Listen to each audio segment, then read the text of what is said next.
Olá, oitavo ano! Hoje nós vamos falar sobre a circulação atmosférica. A superfície da Terra apresenta diversos tipos de cobertura, como florestas, oceanos, desertos, estruturas artificiais construídas pelos seres humanos. As trocas de calor entre a atmosfera e a superfície são diferentes para cada material, e isso influencia o comportamento do ar. Dependendo do balanço energético, o ar terá certa temperatura e certa pressão. A variação de pressão em um local resulta no deslocamento do ar atmosférico. Como já discutido, as características da incidência da luz do Sol no planeta mudam ao longo do ano por causa da inclinação do eixo de rotação da Terra. Essa variação resulta em um aquecimento desigual e uma variação de pressão atmosférica, que também influencia no deslocamento do ar atmosférico.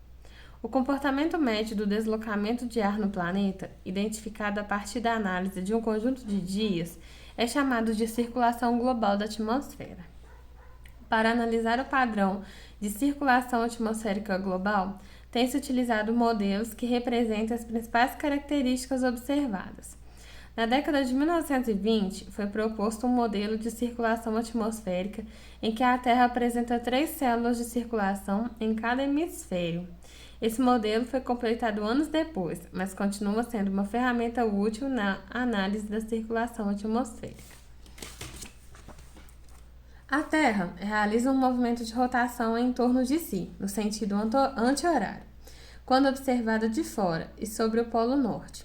E por apresentar um formato aproximadamente esférico, um paralelo, ou seja, uma linha de latitude constante, próximo à linha do Equador, é maior que um paralelo próximo do polo.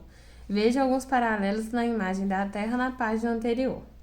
Portanto, quando o planeta realiza uma volta, um ponto próximo à linha do Equador vai percorrer uma distância maior que um ponto próximo do polo, no mesmo intervalo de tempo. Assim, pode-se concluir que a região próxima à linha do Equador se desloca com uma velocidade linear maior que regiões próximas dos polos.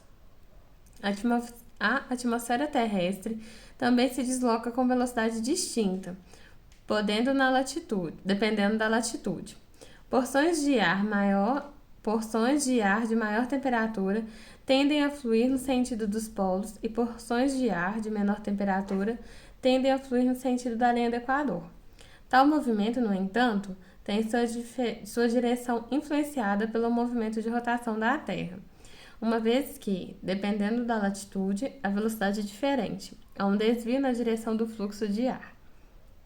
No entanto, as massas de ar não se deslocam em linha reta. A diferença na velocidade em diferentes latitudes resulta em um desvio para a direita no hemisfério norte e para a esquerda no hemisfério sul. Assim, identifica-se que essa circulação atmosférica global é influenciada pela distribuição de calor entre a região da linha do Equador e os polos e pelo movimento de rotação da Terra. A dinâmica de circulação atmosférica global influencia na maneira como ventos, chuvas, massas de ar, frentes, entre outros fenômenos atmosféricos se formam e ocorrem em diversas regiões do planeta, sendo, portanto, um fator muito relevante para os padrões climáticos de diferentes regiões do planeta. Correntes oceânicas. O oceano absorve parte da energia térmica, que recebe diretamente por meio da radiação solar, e também presente na atmosfera. Entre os fatores que resultam na formação das correntes oceânicas, pode-se citar o movimento de rotação da Terra e dos ventos. O movimento constante do vento resulta na criação de ondas, que influenciam as correntes oceânicas.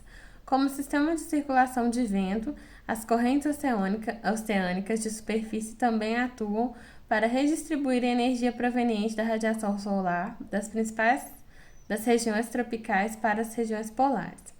As correntes quentes deslocam-se para latitudes maiores, movendo-se por meio de águas com menor temperatura. Assim, as correntes quentes, como a do Golfo e a do Brasil, deslocam-se para o polo levando água quentes para latitudes maiores. Tais correntes promovem aquecimento e umidificação da costa. As correntes oceânicas apresentam grande influência sobre o clima. Por exemplo, ao atuarem na formação e na distribuição de chuvas no planeta.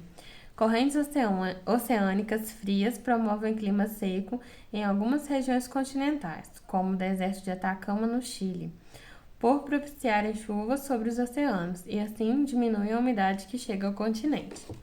Aí na página 34 e 35, nós temos uma parada obrigatória.